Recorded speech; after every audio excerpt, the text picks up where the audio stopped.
Hi అండి. ఈరోజైతే నేను మీ అందరితో పాటు శుక్రవారం రోజు మార్నింగ్ అయితే వీడియో షూట్ చేశాను, షేర్ చేసుకుంటున్నాను అనమాట. మంచు చూసారు కదా ఎలా పడుతుందో.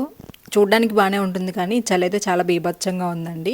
ఇక్కడైతే మంచిగా శుక్రవారం కాబట్టి ముగ్గు అయితే పెట్టేసి కొంచెం పసుపు కుంకుమ కలర్స్ అయితే వేశాను.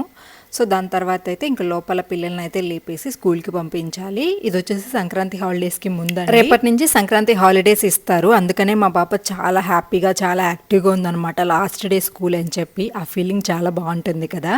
సో దాని తర్వాత ఈరోజు బ్రేక్ఫాస్ట్లోకి వచ్చేసి పప్పు పొంగల్ అయితే చేశానండి. పెసరపప్పు అలాగే బియ్యంతో చేస్తామన్నమాట. అదైతే చేశాను. ఈసారి ఎప్పుడైనా కానీ ఫుల్ రెసిపీ కూడా కావాలంటే షేర్ చేస్తాను. చాలా బాగుంటుంది. ఇందులోకి మెయిన్ మనకి నెయ్యి అవి ఉంటే సూపర్ ఉంటుందండి. ఇంకా దాని తర్వాత తాలింపు అయితే పెట్టేసుకుంటున్నాను అనమాట. సో పిల్లలకి కూడా స్నానాలు చేయించేసి పిల్లల్ని అయితే స్కూల్కి పంపించేశాను.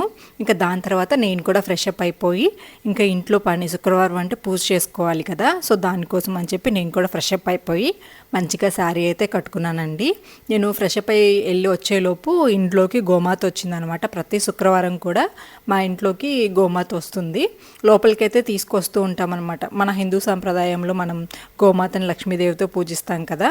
సో ఇంటి ముందుకు వచ్చినప్పుడు బయటికి పంపించకూడదు అని చెప్పేసి ఇంట్లోకి అయితే రాణిస్తాము. వచ్చినప్పుడంతా కూడా ఆవు పంచకం అయితే పోస్తూ ఉంటుందండి. గోపంచకమా ఆవు పంచకమా నాకైతే కన్ఫ్యూజింగ్గా ఉంటుంది. అది ఒకసారి చెప్పండి మీకు తెలిస్తే.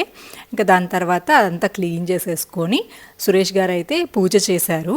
ఇంకా నేనైతే దండం పెట్టుకుంటున్నాను అనమాట. నేను ఇల్లు అవన్నీ క్లీన్ చేశాను కాబట్టి పూజ అయితే చేసుకోవట్లేదు. కాళ్ళు చేతులు అవి కడుక్కొని దేవుడి దగ్గర అయితే కూర్చొని మనస్ఫూర్తిగా దండం అయితే పెట్టుకుంటున్నాను అనమాట. ఇంకా దాని తర్వాత మళ్ళీ పిల్లలకి లంచ్ బాక్స్లోకి లంచ్ అయితే ప్రిపేర్ చేయాలి పూజ అయిపోయిన వెంటనే కూడా. ఇంకా మార్నింగ్ ఏదైతే పొంగల్ ప్రిపేర్ చేశామో అదైతే తినేస్తున్నాము. టైం అయితే 10:30 దాకా అయిపోయిందండి. 10:30, 11 అయిపోయింది అనమాట ఈ పూజ ఇంట్లో పనులన్నీ చేసుకునేసరికి. సో నెక్స్ట్ వీడియోలో ఇంకొంచెం విషయాలైతే మీతో షేర్ చేసుకుంటాను. ఈ వీడియో అయితే ఇంతే అండి. నచ్చితే లైక్ చేయండి ఫ్రెండ్స్. మరొక వీడియోతో వచ్చేస్తాను. బాయ్.